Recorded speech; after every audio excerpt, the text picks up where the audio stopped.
लोक कलाकार एक और हमारे साथ हैं नंदलाल भारती सर। सर स्वागत पहले डेमोक्रेटिक वायर में आपका।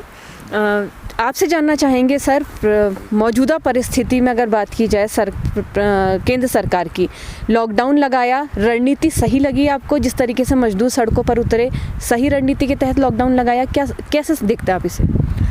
नमस्कार, आपके चैनल को धन्यवाद कि आपने हमको इस मंच पे आने का मौका दिया। ये जहाँ तक आपने पहला ही प्रश्न लॉकडाउन का किया है, लॉकडाउन तो हर जनमानस और हर जागरूक आदमी के लिए 100% सही निर्णय था, लेकिन लॉकडाउन को हटा दिया।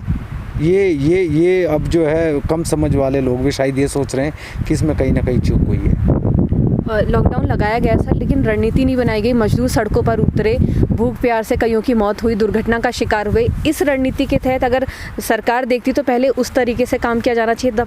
लॉकडाउन लगाते ही उनके रहने खाने का इंतजाम करना चाहिए था। आपको नहीं लगता ये रणनीति में कहीं ना कहीं चूक हुई है? इसमें बहन मैं तो क्योंकि हम लोग पहाड़ के रहने वाले हैं और पहाड़ के परिवेश में बात करते हैं कि जो भी हमारा उत्तराखंड का मजदूर या हमारा कोई भी व्यक्ति रोज़गार के तलाश में बहुत आगे निकल गया था, बहुत दूर निकल गया था, लेकिन जहाँ भी वो थे वो फ़िलहाल उनको 10-15 दिन का एक मौका मिलना चाहिए था।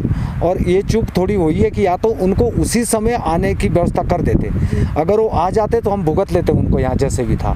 लेकिन जब तक वो अपने जगह पर थे, जब उनको दिक्कत थी तब उनको वहीं रखा गया। कुछ लोग मजबूरीवश चल पड़े, वो रास्ते में तड़पते रहे और लॉकडाउन पूरी तरीके से पालन हुआ। लेकिन जब अब सब कुछ यहाँ संभल गया था, अब उन लोगों को वहाँ से बहुत ज़्यादा कमी खामियां के साथ भेज दिया गया।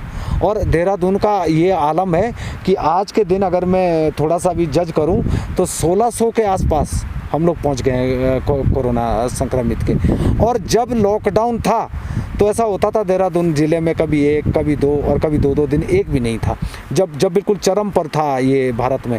और आज हम लोग इस दिशा में हैं कि ऐसा ना हो कि लॉकडाउन खोलने के बाद ये हमारे तरफ से तो लगभग दोनों ही गलतियां हो गई कि जब लॉकडाउन लगा था आकस्मिक अचानक, तो लोग टीवी देख रहे थे और अचानक पता चला कि बिल्कुल 12 बजे के बाद सील्ड हो जाएगा सब।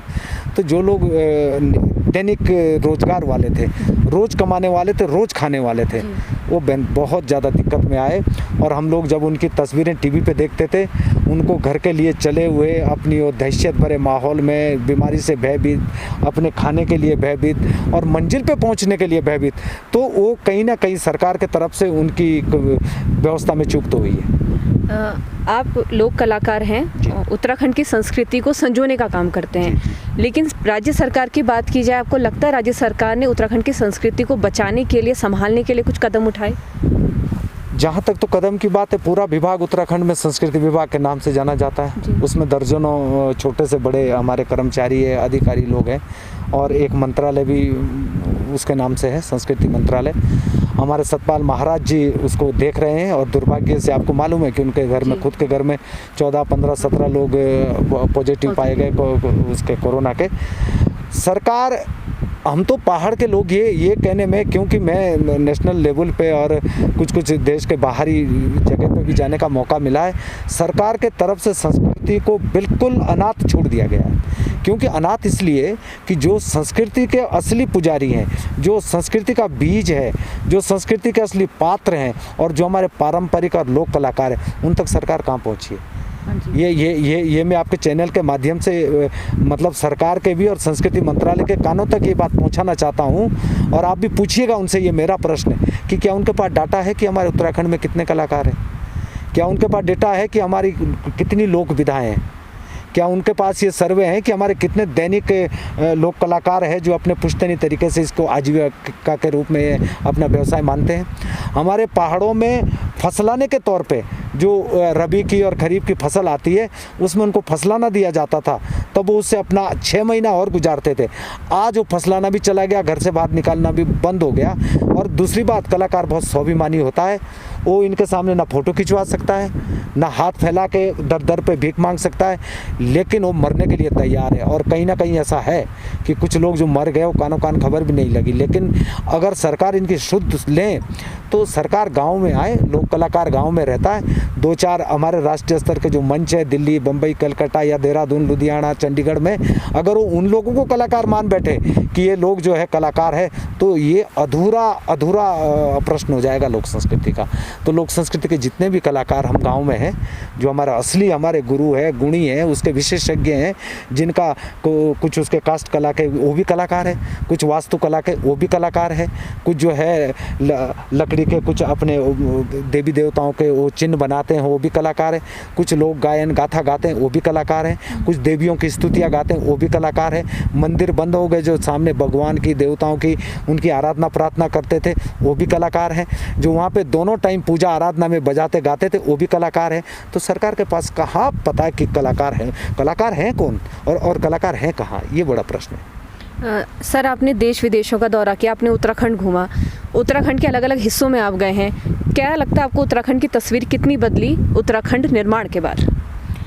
मैं जब उत्तराखंड बना था और 9 नवंबर 2000 को, उसके बाद उत्तराखंड का जो पहला दल जनवरी में जाता है 26 जनवरी दिल्ली के लिए, ये मेरा सौभाग्य है कि उसका नेतृत्व मैंने किया था उत्तराखंड से। और उससे पहले जब हम लखनऊ में थे तब भी 10-12 साल मैंने लखनऊ के शासन में भी, वहाँ भी हम लोगों ने पूरे देश में और पूरे भारत में कार्यक्रम किए हैं।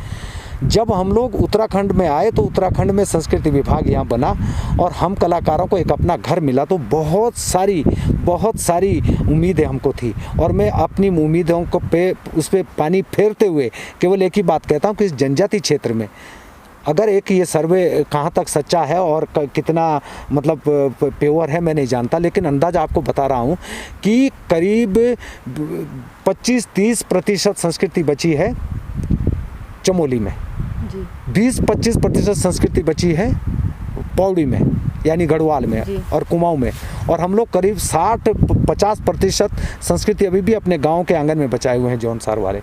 लेकिन दुर्भाग्य देखिए, यहाँ पर कोई भी कला केंद्र नहीं है, एक भी।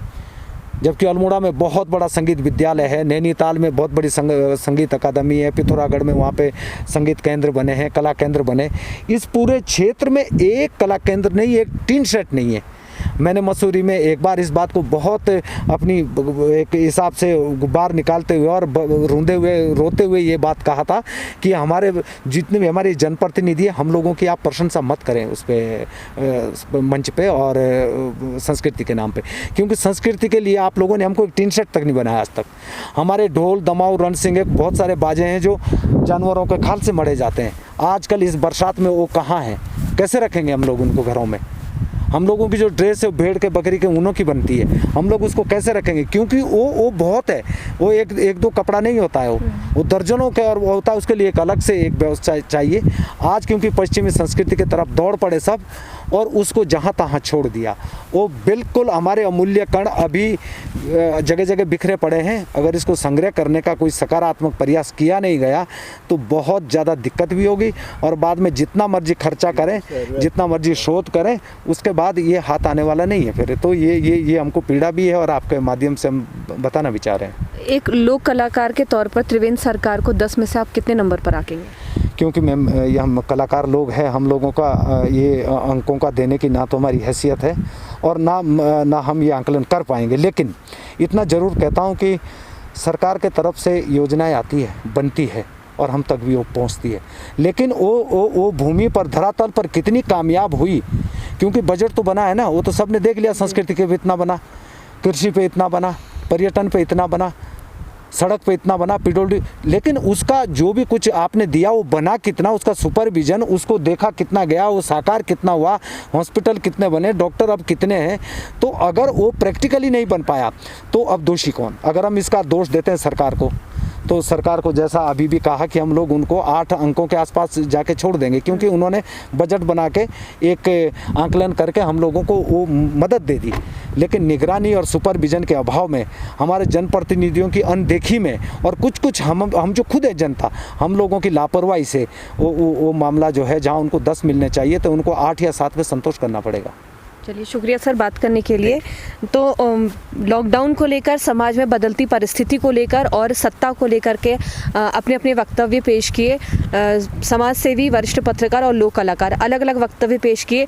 उम्मीद है पसंद आया होगा आपको इनके वक्तव्य। ऐसे ही और बड़े दिग्गजों से हम रूबरू होंगे और उनसे मुलाकात करेंगे, बात करेंगे और समाज के बदलते परिदृश्य पर उनसे चर्चा करेंगे। फिलहाल मुझे दीजिए इजाज़त। नमस्कार।